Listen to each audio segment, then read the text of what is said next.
Problem ए है हमारे पास, food for animal. इस प्रॉब्लम में हमारे पास तीन चीज़ गिवन है, ए बी एंड सी। इसमें ये बोल रहा है कि हमारे पास ए टाइप का फूड है जो हमारे पास डॉग्स के लिए, बी टाइप का फूड है जो हमारे लिए कैट्स के लिए है, एक हमारे पास है सी टाइप का फूड जो दोनों के लिए सूटेबल है। ठीक है। और ये बोल रहा है हमारे पास कि एक्स तो डॉग है और वाई कैट्स है हमारे पास, कि वो शॉप पे गया, ये बोल रहा है कि क्या हमारे लिए पॉसिबल है कि हम X dogs and Y cats सभी को मिनिमम एक एक पैकेट तो हम दे दें इनको। ठीक है, एक पैकेट हमारे पास डॉग के लिए था, बी टाइप्स के पैकेट कैट के लिए और सी टाइप के लिए, दोनों के लिए। अगर ऐसा पॉसिबल है उस केस में हमें यस प्रिंट करना है। अगर हम सभी को मिनिमम वन वन पैकेट नहीं दे पा रहे तो उस केस में हमें नो प्रिंट करना है। ये हमारे पास क्वेश्चन है और इसमें इनपुट हमारे पास A B C X and Y, ये हमारे पास इनपुट है for every 40 number of test cases. अब देख लेते हैं कि इसको सोल्व कैसे करें। देखो हमारे पास ए है, बी है, सी है, एक्स है एंड वाई है। एक्स एंड वाई क्या है हमारे पास, एक्स है number of dogs and Y क्या है हमारे पास, नंबर ऑफ कैट्स। अब देखो पहले हम डॉग को देखते हैं। अब देखो हमारे पास ए पैकेट्स हैं जो स्पेशली फॉर डॉग्स हैं, ठीक है, और एक्स हमारे पास टोटल नंबर ऑफ डॉग्स हैं। एक बात देखो, अगर हमारे पास जो ए है वो ग्रेटर देन एक्स है, उस केस में तो हमारे पास क्या है, सफिशियंट है कि हर एक डॉग को तो मिनिमम मिल ही जाएगा, एक तो मिल ही जाएगा डॉग का। अगर लेट्स सपोज अगर हमारे पास है एक्स इक्वल है, अगर एक्स है हमारे पास लेस देन ए है, उस केस में क्या होगा, हर एक डॉग को एक एक पैकेट नहीं मिल रहा होगा। तो उस केस में हम क्या करेंगे, एक हमारे पास है सी पैकेट है, सी टाइप के जो पैकेट हैं वो डॉग्स भी ले सकते हैं। अब ये देख लेते हैं कि हमारे पास कमी कितनी है। ए पैकेट्स तो है हमारे पास, रिक्वायरमेंट हमें एक्स माइनस ए पैकेट्स की और रिक्वायरमेंट है। अगर जितनी हमारे पास रिक्वायरमेंट है, ठीक है, उतनी रिक्वायरमेंट होने, जितनी हमें रिक्वायरमेंट है, अगर वो रिक्वायरमेंट हमारे पास लेस देन और इक्वल टू सी है, उस केस में क्या होगा, हम जो सी टाइप्स के पैकेट्स हैं वो पैकेट हम डॉग को दे पाएंगे।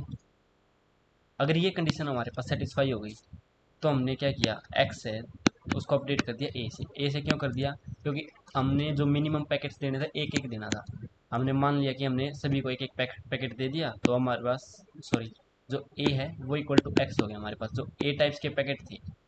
ठीक है, वो अगर ग्रेटर देन है तो हमारे पास कंडीशन सेटिस्फाई थी। अगर हमने देख लिया कि अगर वो लेस देन थे तो हमने सी टाइप्स के पैकेट थे वो भी डॉग को दे दिए। और हमने क्या किया कि कहीं पे देख लिया कि हमने जो डॉग्स है, डॉग्स सभी डॉग्स को मिनिमम एक एक पैकेट मिल गया है, डॉग्स की कंडीशन सेटिस्फाई होगी हमारे पास। अब है कैट्स की, और हमने यहाँ पे जो सी पैकेट्स थे उसकी वैल्यू को अपडेट कर दिया होगा, जितने भी हमें डॉग्स के लिए रिक्वायरमेंट होगी वो हमने डॉग्स को दे दिए होंगे, और सी की वैल्यू को अपडेट कर दिया होगा कि अब हमारे पास रिमेनिंग कितने हैं। ठीक है, अब देखो, अब हमारे पास है बी पैकेट्स हैं जो कैट्स के लिए स्पेशल, और सी है जो रिमेनिंग हमारे पास जो बच गए। अब देखो, अगर बी है वो पहले ही ग्रेटर देन वाई है, उस केस में तो हमारे पास कंडीशन सेटिस्फाई है। अब इसके लिए तो हमें कुछ करना ही नहीं है। अब हमारे पास है कि अगर बी है जो हमारे पास वो लेस देन वाई, तो सेम कंडीशन यहाँ पे होगी। अगर बी माइनस वाई करूँ मैं, अगर वाई माइनस बी जितनी हमें और रिक्वायरमेंट है, अगर वो लेस देन इक्वल टू सी है, तो उस केस में क्या होगा, हम सी टाइप के पैकेट्स को कैट को दे पाएंगे। अगर सी टाइप के पैकेट्स को अगर हम कैट को दे पाए तो हमने डॉग की कंडीशन भी सेटिस्फाई हो गई थी, अब कैट की कंडीशन भी सेटिस्फाई होगी। अगर दोनों की कंडीशन अब सेटिस्फाई हो रही है तो क्या होगा, हमें ये प्रिंट करना है। अगर डॉग की कंडीशन भी सेटिस्फाई नहीं है, अगर डॉग की सेटिस्फाई होगी, अगर कैट की नहीं हुई, तो उस केस में क्या होगा, हमारे पास नो होगा। या फिर यह बोले कि किसी भी एक की भी अगर कंडीशन सेटिस्फाई नहीं हुई, उस केस में हमारे पास नो होगा। ये हमारे पास कंप्लीट कोड का लॉजिक था। एक बार कोड और देख लेते हैं जल्दी से। ये देखो ये हमारे पास कोड है, इसमें 3 नंबर ऑफ टेस्ट केसेज ले लिए हमने, और A B C and X Y के हमने इनपुट ले लिए। ठीक है, अब देखो, अगर हमने देखा था अगर ए लेस देन एक्स है, उस केस में हमने क्या चेक किया, अगर एक्स माइनस ए है वो लेस देन सी है, उस केस में क्या होगा, हमने सी की वैल्यू को तो अपडेट कर दिया और ए की वैल्यू को एक्स इसलिए रखा कि हम बाद में उसको चेक कर पाएँ कि कंडीशन सेटिस्फाई हो गई थी या नहीं हुई थी। मिनिमम रिक्वायरमेंट क्या थी कि हमारी कंडीशन थी जो सेटिस्फाई हो जाए, ए की वैल्यू एक्स के इक्वल हो जाए। तो मैंने क्या किया कि अगर कंडीशन यहाँ पे सेटिस्फाई हो गई तो मैंने क्या किया, ए की वैल्यू को एक्स कर दिया यहाँ पे।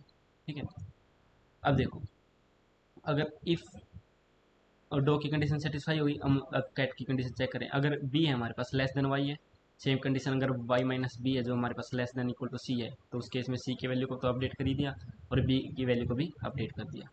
अब देखो, जो हम जितना हम कर सकते थे, जितना मैक्सिमम पैकेट्स को डिस्ट्रीब्यूट कर सकते थे डॉग्स एंड कैट्स में, वो हमने कर दिया।